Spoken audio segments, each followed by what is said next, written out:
Cette cinquième fête anti-mille vaches, on débute notre 8e année de lutte contre ce projet méga industriel que vous avez derrière et que nous dénonçons avec force depuis plus donc de 7 ans. Alors, on le conteste pour 2 raisons principales aujourd'hui. D'abord, son illégalité, parce que cette ferme-usine qui fonctionne aujourd'hui avec 880 vaches n'est autorisée que pour 500 vaches et fonctionne donc depuis 3 ans et demi de façon pour nous illégale, soi-disant parce qu'il y a eu un accord tacite, entendez bien, tacite, on a des accords tacites entre le promoteur et les autorités de la République. Un accord tacite, on en est là. Alors aujourd'hui, ça pose bien évidemment des questions de fond, des questions de démocratie, des questions bien sûr juridiques qui sont très, très difficiles à résoudre. Et nous avons contesté les décisions du tribunal administratif d'Amiens. Nous avons toujours en cours des décisions de justice que nous attendons de la cour administrative d'appel de Douai, notamment parce que nous contestons cet accord tacite. Nous disons, soit il y a un accord tacite, et alors les autorités de la préfecture sont carrément responsables d'être restés pendant 2 mois sans rien faire pour laisser filer la chose, au détriment des citoyens, soit il n'y a pas d'accord tacite, et à ce moment-là, il faut revenir aux 500 vaches et qu'ils payent effectivement ces amendes. Ces amendes qui se lèvent à plus de 600 000 € aujourd'hui, ce qui n'est pas rien. Ça, c'est le plan juridique. Je dirais, c'est pas celui qui nous préoccupe le plus, comme vous, bien entendu, parce que ici, je suis simplement que votre porte-parole, parce que vous êtes déjà suffisamment connaisseur de tous ces problèmes. Mais il y a un deuxième mot important, non seulement illégal, mais climaticides. Alors on en entend beaucoup parler ces jours-ci, bien entendu. Il y a eu hier de nombreuses manifestations en France. C'était la journée effectivement du climat. On sent bien que dans la société civile, nous sommes de plus en plus nombreux à nous inquiéter, à savoir que finalement notre société ne sait pas très bien où elle va, ou plutôt elle ne le sait que trop bien, vers la catastrophe. Et ce que vous avez ici derrière, c'est justement un exemple de ce qu'il ne faut absolument pas faire. Parce que ici, alors bien sûr, on lit dans des articles, mais écoutez, en France, vous avez une usine à 1000 vaches, vous faites des manifs, etc. Qu'est-ce que c'est que 1000 vaches? Ailleurs, il y a 5000, 10 000, 15 000, 150 000 vaches. Mais bon, bien entendu, ce serait le rêve du promoteur ici, non pas de rester à 500 vaches, 880 vaches, 1000 vaches, mais son rêve, ce serait d'avoir 10 000 vaches. Et toujours plus grand, toujours plus énorme, et on se fiche absolument des conséquences. Alors les conséquences, vous les connaissez, elles sont environnementales, avec la qualité de l'air, avec la qualité de l'eau, hein, qui sont en cause, avec le bien-être animal, bien sûr, qui nous préoccupe beaucoup aussi. Pourquoi enfermer des milliers d'animaux dans ces hangars pour produire du lait expédié chaque jour en Belgique pour être transformé en poudre et repartir en Chine? Mais on est en pleine absurdité. Et le seul moteur là-dedans, c'est le profit. Alors vous voyez, derrière tout ça, il y a aussi le statut de l'entreprise. L'entreprise, est-ce que c'est simplement quelque chose à faire du profit? Eh bien aujourd'hui, la réponse est non. La réponse est non, ça ne peut pas être que ça. Qu'il y ait du profit pour faire avancer les choses, on le comprend bien, il faut que la machine économique tourne, mais il faut qu'elle ait aussi un sens. Et nous, on en a assez des paroles plus ou moins verdâtres qu'on nous sert, on veut maintenant des actes. Et aujourd'hui, des associations comme la nôtre, des novicènes comme la nôtre, eh bien, il faut qu'effectivement, il y en ait des milliers partout en France et qu'on pousse nos politiques à prendre les bonnes décisions et qu'on mette en difficulté par nos achats notamment les lobbies industriels. Voilà. Alors je pense qu'on a une force, il faut maintenant essayer de l'organiser, il faut essayer de la développer. Et c'est ce que nous allons faire dans les mois à venir à Novicène. Je passerai la parole tout à l'heure, où il y a des projets, effectivement. Alors, on n'est pas désespéré du tout. Le promoteur nous traite de vieux combattants à la fête à Meumeux. Mais il a complètement perdu la tête. Il ne comprend rien. Il ne comprend rien. Il est dans son monde, c'est tout. Et ça, nous, il faut qu'on fasse sortir ces gens-là de leur monde pour leur montrer que, attention, attention, il y a des choses graves qui se passent. Et on a 10 ans, d'après les scientifiques, hein, on a 10 ans, 15 ans pour réagir, c'est tout. Donc, merci d'être là aujourd'hui pour cette fête. Je vais donner la parole, on va faire quelques prises de parole rapides.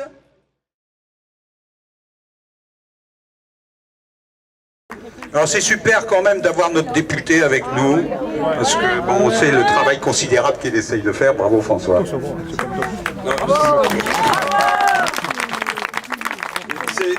dont je voudrais saluer l'entêtement. C'est la combien d'années que se fait cette fête?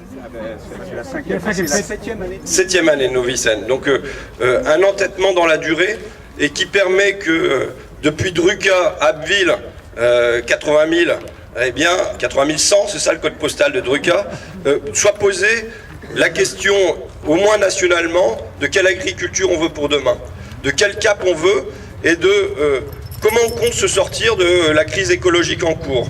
Est-ce qu'on compte s'en sortir par, dans la continuité? Parce que moi, pour moi, la ferme des 1000 vaches ici derrière nous n'est pas une rupture, c'est une continuité du productivisme qui s'est installé dans l'agriculture depuis l'après-guerre. Donc un productivisme qui, dans un premier temps, par la mécanisation, par la chimisation qu'on peut regretter aujourd'hui, mais a permis de nourrir la population française. Le problème, c'est comment ça se fait qu'à partir des années 70, on n'a pas opéré un virage. À partir du moment où la souveraineté alimentaire est assurée, comment ça se fait qu'on se fixe comme objectif d'aller à fond vers les exportations, plutôt que de se redemander à ce moment-là, dès les années 70, quel cap on veut pour l'agriculture française. Et je pense que du coup, c'est la question que vous posez aujourd'hui, enfin que vous posez depuis 7 ans, c'est est-ce qu'on s'en sort de ça en allant vers toujours davantage de productivisme et en étant dans la continuité du reste, ou bien en opérant un basculement. Alors, évidemment, dans le temps présent, avec le réchauffement climatique, et moi avec ces deux chiffres que j'ai en tête et qui sont quand même en partie liés à l'agriculture, pas seulement, il y a les questions de transport, il y a les questions d'énergie et ainsi de suite, mais la disparition en 15 ans de 30% des oiseaux de nos campagnes. C'est-à-dire le printemps silencieux, il a déjà démarré.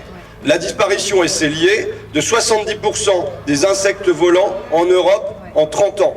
Donc c'est-à-dire que l'effondrement écologique, c'est pas demain, c'est déjà aujourd'hui que ça se produit. Donc évidemment la question c'est comment on se sort de ça? Est-ce que on se sort de ça par davantage de technologie, ou est-ce qu'on s'en sort en réinventant une autre agriculture?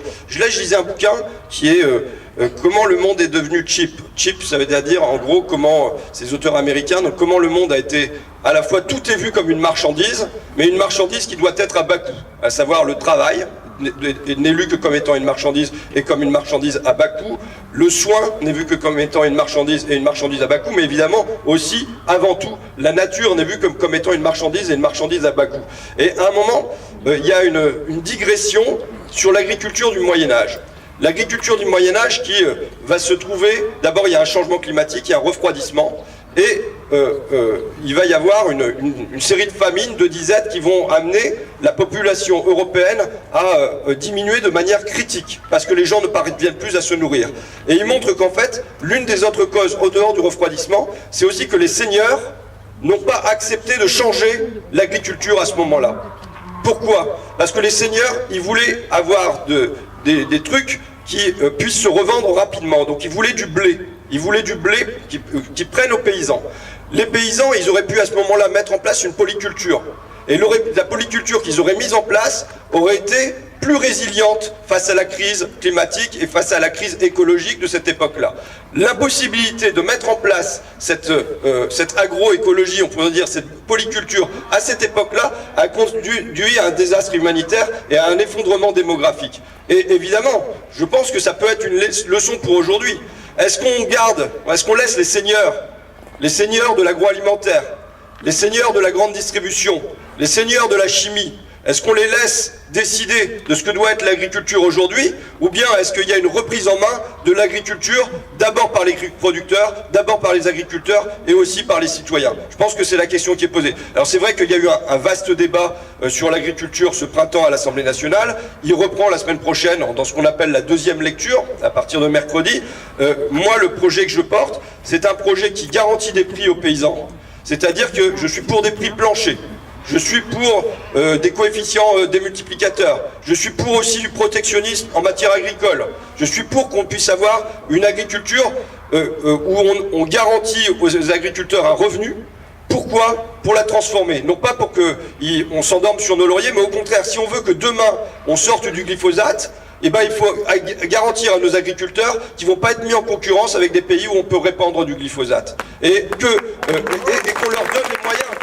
Sans doute que ça va avoir pour eux un supplément de coût de main-d'œuvre, un supplément de travail, un passage à d'autres formes de technologies moins invasives. Mais ça va avoir un coût pour eux, c'est effectif. Eh bien, la première étape, c'est de leur garantir des prix, c'est de leur garantir un revenu. Si on ne garantit pas aux producteurs un revenu, il n'y aura pas la possibilité d'une transformation derrière. Je rebondis, la dernière chose, je disais que vous étiez peut-être vieux qui faites la fête à Meumeux. Moi, je crois que vraiment, le vieux monde, c'est eux. Vous savez, on est à l'Assemblée nationale, moi, c'est la langue qui me tue, quoi. Moi, je pense que je suis venu à la politique par la langue, parce que j'aime bien qu'il y ait une belle langue, une langue vive, quelque chose de fleuri, qui nous apporte des idées et tout ça, dont on ne sache pas des fois où est-ce qu'elle va. Et là, à l'Assemblée nationale, on sait toujours où est-ce que ça va. C'est compétitivité, concurrence, croissance. Là, cette semaine, c'est la loi Pacte qui est étudié, ben c'est pareil, pacte, le C au milieu, c'est croissance. Croissance, je le dis, j'étais dans le ventre de ma mère, Valéry Giscard d'Estaing, il racontait déjà qu'il fallait plus de croissance pour donner de la confiance aux entreprises et que ça allait nous permettre de sortir de la crise et qu'il y aurait moins de chômage et que les gens seraient plus heureux. Maintenant, c'est fini. Ce truc-là est fini. Ça a été démontré, y compris par l'ONU, qui nous a proposé des tableaux qui montrent qu'entre 15 000 et 20 000 dollars de PIB par tête de pipe, et aujourd'hui en France on est nettement au-delà, eh bien le bien-être ne progresse plus. Le bien-être ne progresse plus avec la croissance. La croissance ne fait plus le bonheur. Donc c'est une vieille langue qui nous parle. Le vieux monde, c'est eux, c'est plus nous. Et donc après, c'est que si on met au cœur, je termine là-dessus, mais si on met au cœur la préoccupation écologique, ça impose une révolution. C'est une révolution idéologique qui est en cours. Si on fait tomber la croissance, c'est une révolution qui est en cours. Et nous avons à beaucoup travailler pour savoir ce qu'on met concrètement à la place. Et je pense que vous êtes l'un des lieux d'expérimentation et de contestation de ça. Je vous remercie.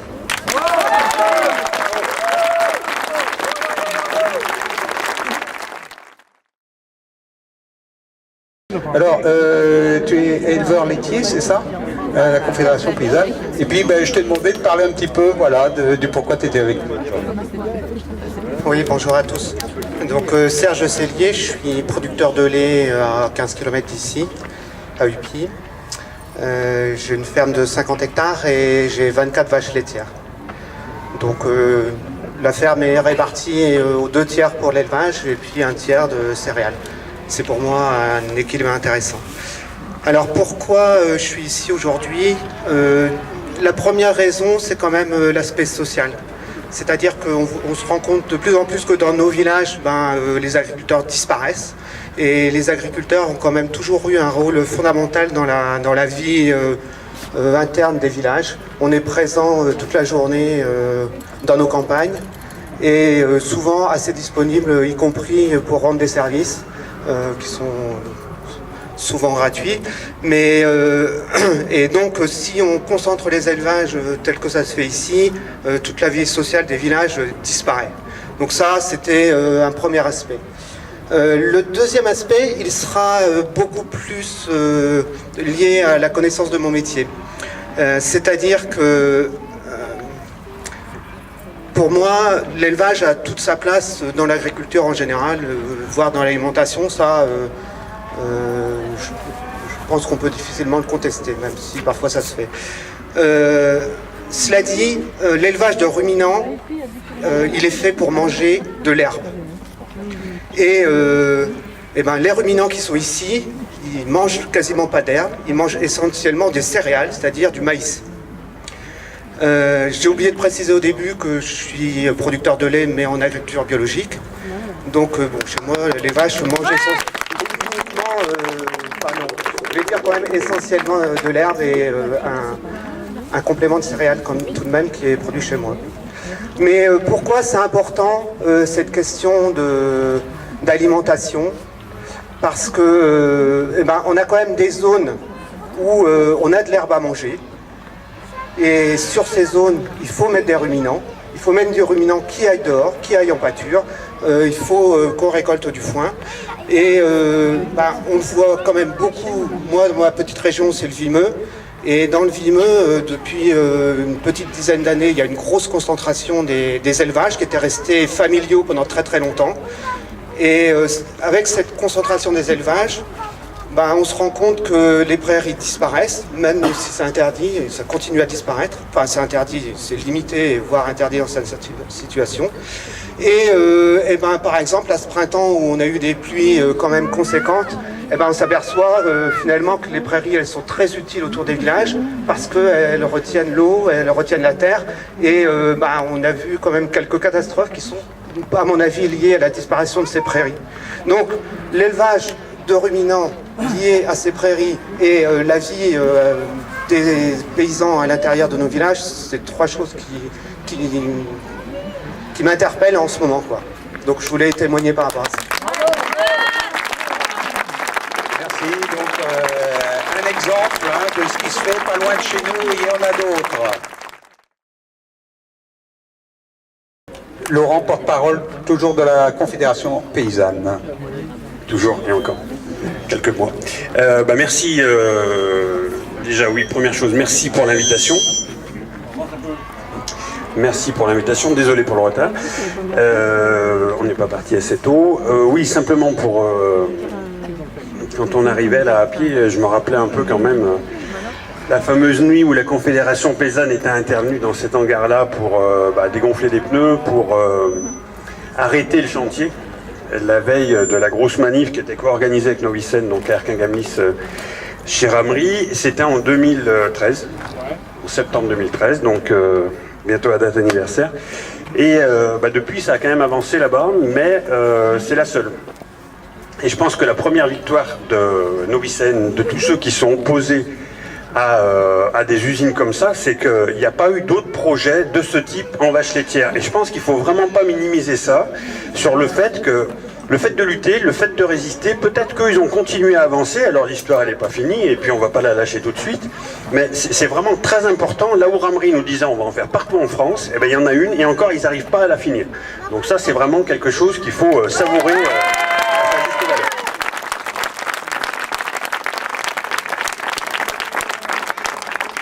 Ensuite, sur le concept même de l'usine, de la ferme-usine et des fermes-usines, il ne faut pas oublier qu'il y a de plus en plus de gens qui luttent contre les fermes-usines. Alors effectivement, il y a vous ici, il y a d'autres associations locales un peu partout, et ça c'est important qu'il y ait des gens qui lancent l'alerte. D'un côté de chez moi, il y a quelque chose qui est inacceptable au niveau social, au niveau sociétal, au niveau environnemental, au niveau bien-être animal et aussi au niveau de ce qu'on imagine être le vivre ensemble et l'alimentation, la construction de l'alimentation. Donc ça c'est quelque chose d'important.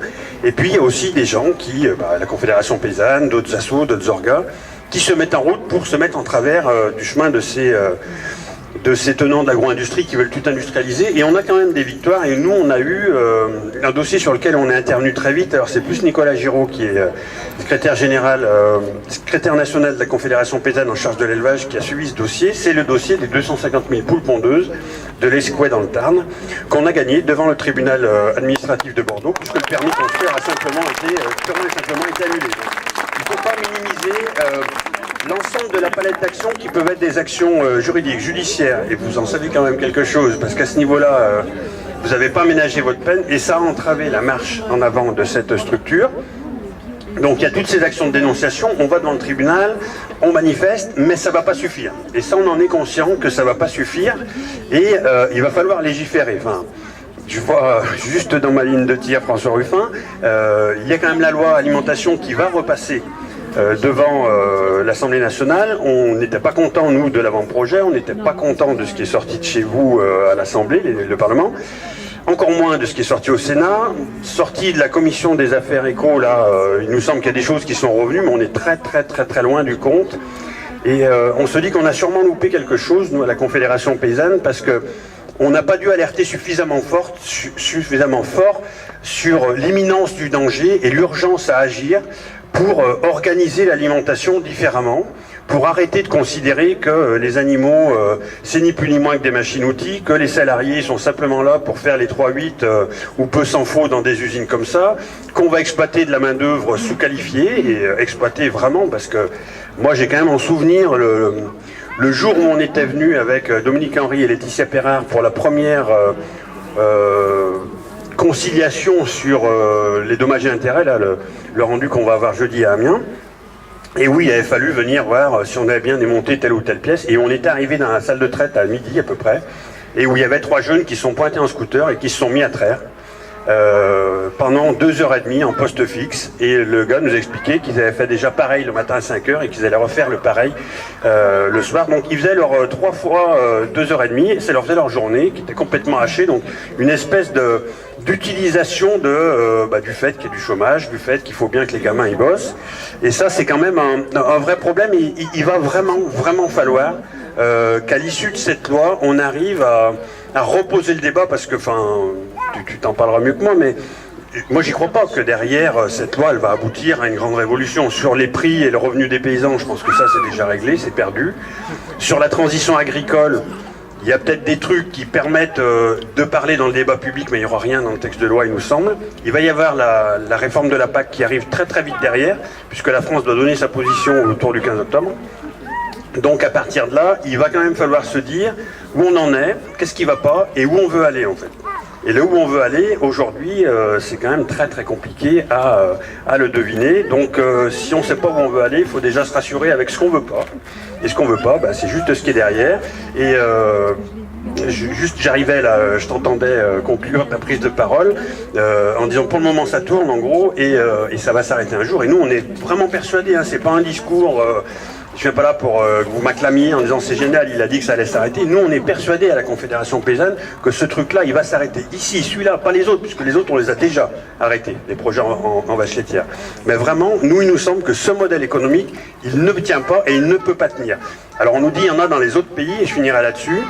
Juste, Stéphane Le Foll nous disait que quand il est allé en Afrique du Sud, il avait vu des fermes de 4000 vaches. Et elles étaient rentables parce qu'ils vendaient du lait 500 € la tonne. Eux, ils le vendent 260, donc bon, peut-être que la cagnotte du père Ambry, elle va finir par s'épuiser, et que c'est par ce biais-là qu'on y arrivera. Voilà.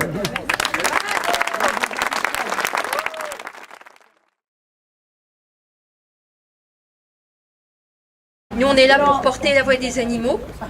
Alors pour nous, les années se suivent et se ressemblent. Notre entrée est chargée en événements et en luttes diverses. Alors il y a peu de temps, notre président a porté, pendant la campagne présidentielle, l'ambition d'un élevage plus responsable en prenant l'engagement d'interdire la vente des œufs de poule élevés en batterie d'ici à 2022. Le 11 octobre à Rungis, il a renouvelé cette volonté dans son discours aux États généraux de l'alimentation. Cette initiative répondait aux attentes et aux exigences des Français, dont 90% se déclarent favorables à la disparition de ce mode d'élevage, qui est particulièrement cruel. En début d'année, dans chaque région de France, les militants L214 sont allés à la rencontre des députés avec la signature de 140 000 Français qui appuient nos revendications, qui est la fin de ce mode d'élevage. Malgré les apparences et les promesses en faveur du bien-être animal, dans les faits, l'obéissance aux filières de production intensive a été flagrante. Honteusement, les attentes de 90% des Français ont été balayées d'un revers de la main par une assemblée plus soucieuse de ne pas contrarier les lobbies de l'élevage industriel que de répondre aux attentes d'une société tout entière révoltée par la cruauté de l'élevage intensif. Alors à ce jour, les poules restent en cage, les poussins mâles sont toujours broyés vivants, les porcelets sont castrés à vif, les cochons gazés au dioxyde de carbone.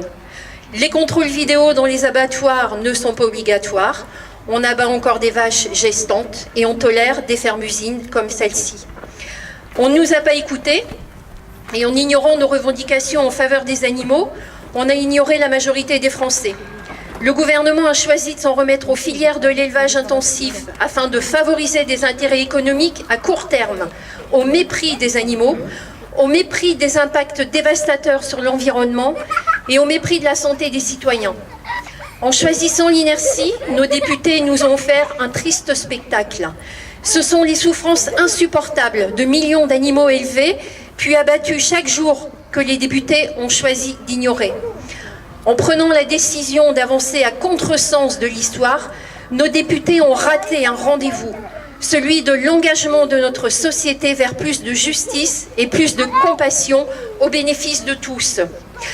Alors il y a un vieux proverbe japonais qui dit « telle est la vie, tomber 7 fois et se relever à 8 ». Eh bien nous, on est tombé 100 fois, mais on se relèvera à la 101e et à la 102e et on se relèvera encore. Voilà. Merci, bravo. Bravo, bravo.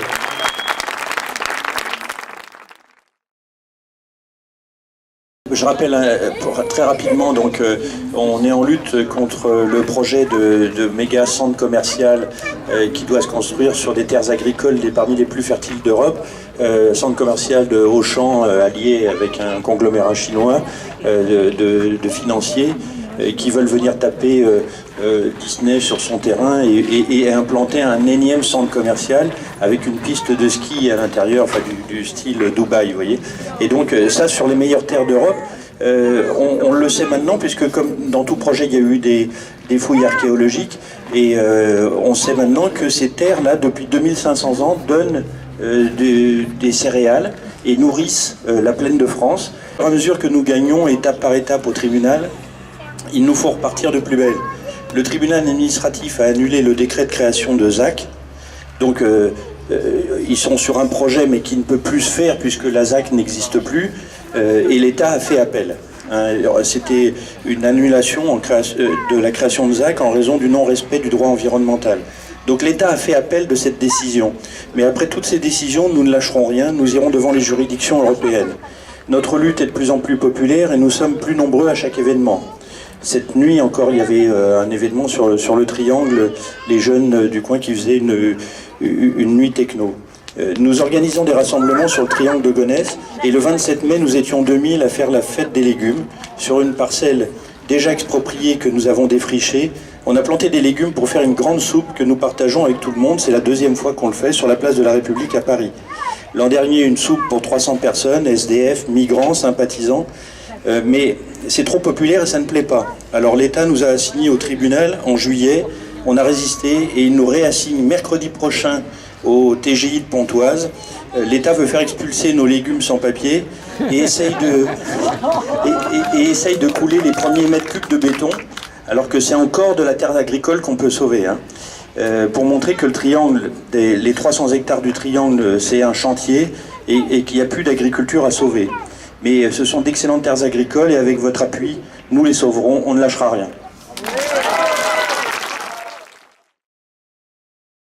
Moi, je suis contre un projet comme ça, parce qu'au niveau environnemental, ça fait faire beaucoup de travail supplémentaire pour protéger mes abeilles, et c'est aussi préserver ma famille d'être contre un projet comme celui-ci.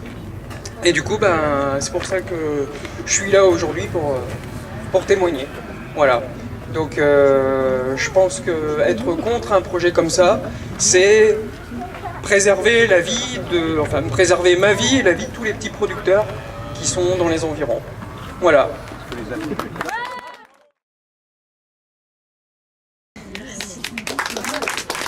Bonjour. Alors oui, je m'appelle Juliette, j'habite à Druca. Et en fait, oui, quelle agriculture voulons-nous pour demain? Alors je vais vous raconter la petite idée de l'association Les Incroyables Comestibles, qui est née en 2008 en Angleterre. Donc ce sont deux citoyennes, donc comme nous, un lambda, et qui se sont demandé un jour qu'est-ce qu'on peut faire contre le réchauffement climatique, comment on peut agir concrètement pour proposer une autre issue, une autre voie à cette agriculture industrialisée. Et donc elles ont proposé aux habitants de leur ville justement des idées, est-ce que vous avez des idées, qu'est-ce qu'on peut faire? Et une idée a germé, c'est de végétaliser tous les espaces verts de leur village, de leur ville.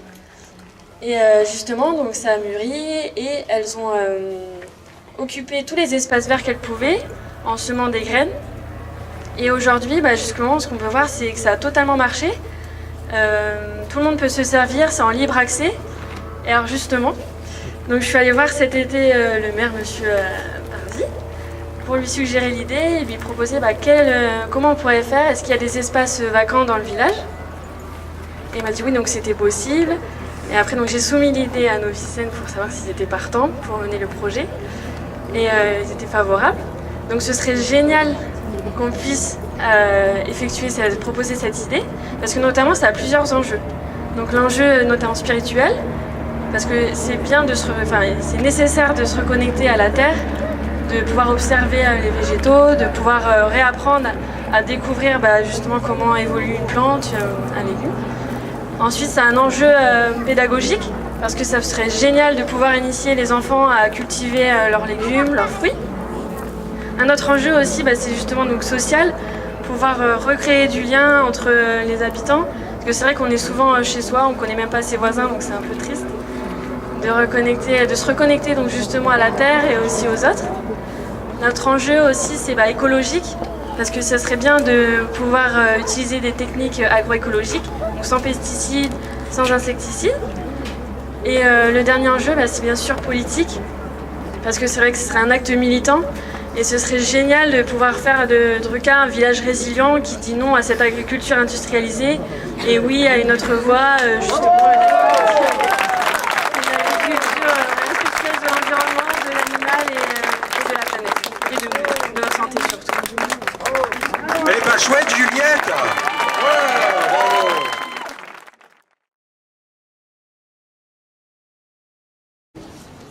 Oui, effectivement, Juliette était venue me voir La commune de Druca a planté malgré tout, pratiquement tous les ans, des concombres, des courgettes, enfin des plants d'arbres fruitiers, de groseilles, ou enfin bon.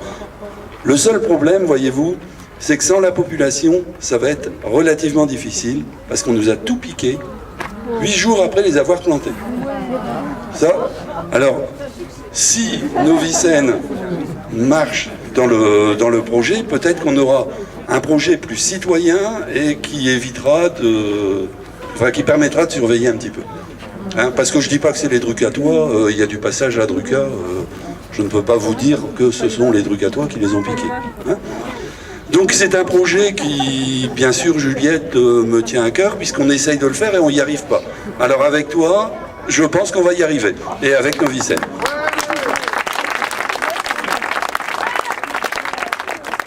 Bon, c'est pas facile de parler après tous ces gens qui ont parlé. Je le disais d'ailleurs à François, notre député, c'est pas facile de parler après toi, tu fais chier, il faudrait que tu parles en dernier. Il y a un truc avec lequel je suis pas d'accord, c'est le mot croissance. Il faut pas le bannir, parce que si je regarde bien ce qui s'est passé hier, il y a une croissance dans la contestation face à ce genre d'agriculture.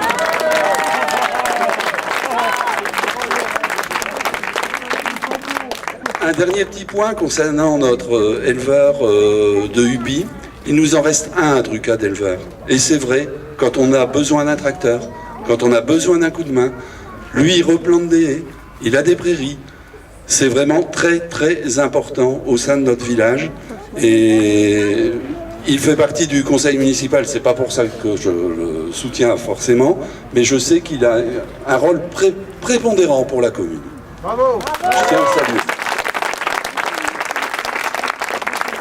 Alors ensuite, dernier petit point concernant nos actions.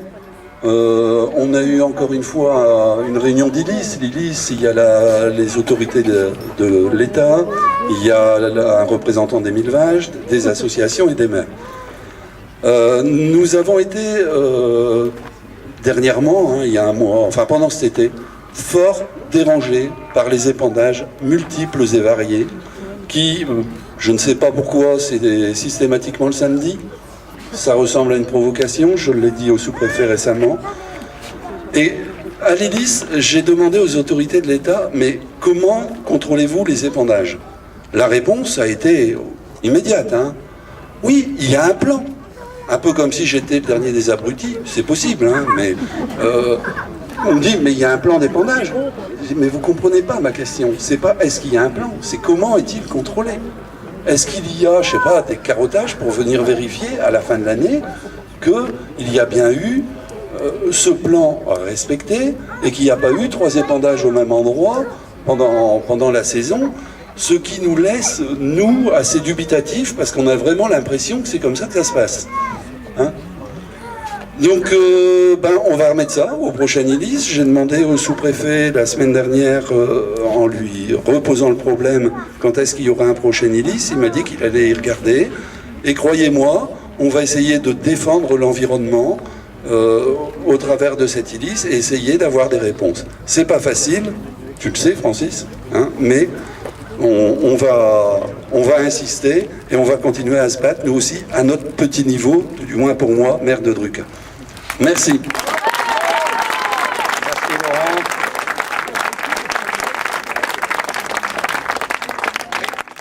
Laurent. L'agriculture industrielle tue.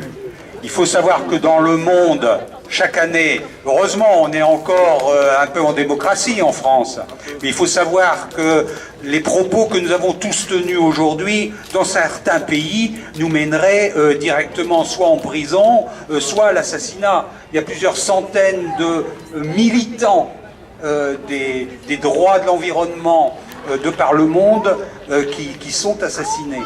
Donc l'agriculture industrielle tue.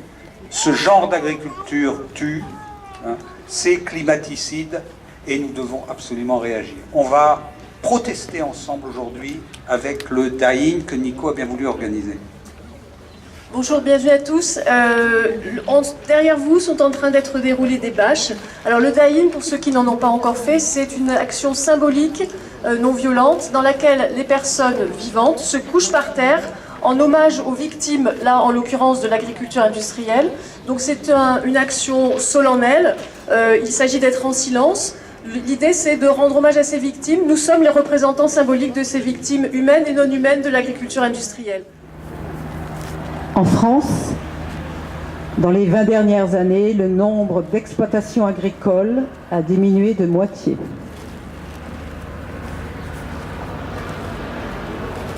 Entre 2000 et 2010, presque 38 000 emplois agricoles ont été détruits par an. Entre 2007 et 2009, un agriculteur ou une agricultrice s'est suicidé tous les 2 jours.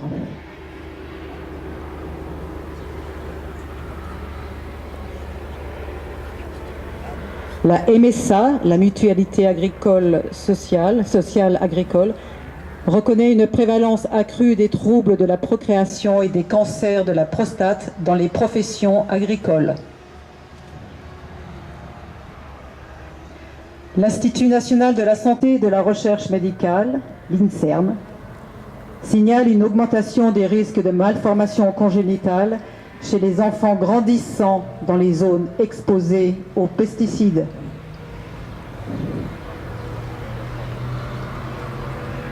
Les salariés de la filière viande, abattage, découpe sont 2 à 3 fois plus exposés aux accidents du travail que la moyenne nationale. 92% des cours d'eau surveillés sont pollués aux pesticides en France. Il y avait 2 tonnes de vers de terre à l'hectare en 1950. Il n'y en a plus que 200 kilos de nos jours. En 2016, dans l'affaire du jogger trouvé mort dans l'estuaire du Goussan, 8 experts démontrent que le décès est dû à une intoxication aiguë au sulfure d'hydrogène des algues vertes. Dans le monde, 75% des terres agricoles servent uniquement à produire de quoi nourrir les animaux d'élevage. Un hectare de terre agricole est loué toutes les 4 secondes par un pays pauvre à un pays riche. Pour exemple, en 2009, la compagnie coréenne Daewoo a obtenu un bail de 99 ans pour l'exploitation de plus d'1 million d'hectares agricoles à Madagascar.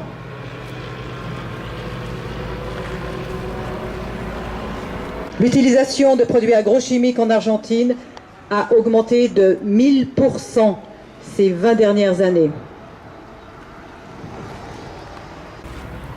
2017 est l'année la plus meurtrière pour les défenseurs de l'environnement.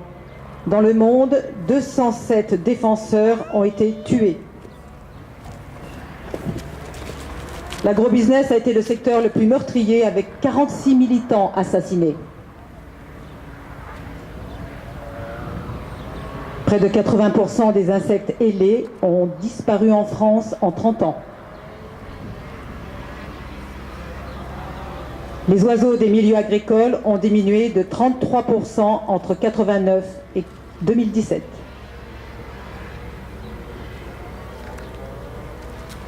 Près de 1,3 milliard d'animaux terrestres sont élevés et abattus chaque année en France, dont 82% en élevage intensif.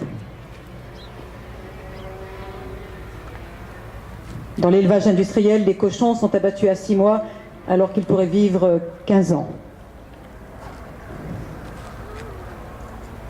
En 2017, au moins 229 827 animaux d'élevage industriel sont morts, victimes d'incendies des bâtiments où ils étaient concentrés. En juillet 2017, plus d'1 million de poules pondeuses d'élevage industriel ont été abattues aux Pays-Bas à cause d'une contamination au fipronil. 2018. L'usine des 1000 vaches concentre 597 génisses et 847 vaches laitières au lieu des 500 autorisées. Elle accapare 1000 hectares. Elle consomme 2600 mètres cubes d'eau par mois. Elle importe 600 tonnes de soja OGM. Elle produit environ 30 000 tonnes de lisier par an et mobilise 556 hectares pour les épandre. Une vache de l'usine des 1000 vaches produit 10 257 litres par an au lieu des 7 154 litres de moyenne française, soit 40% de plus.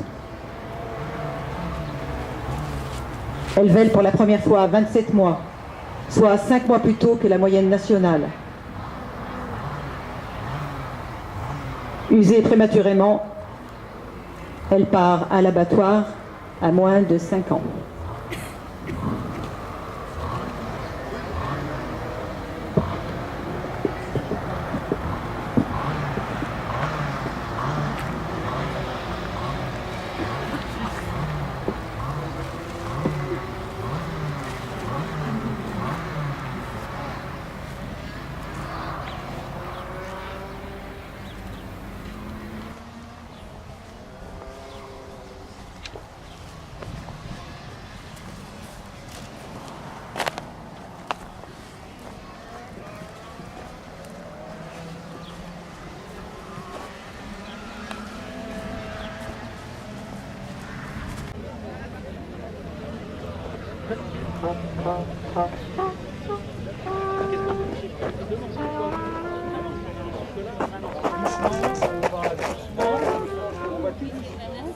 En marchant, jusqu'au camion.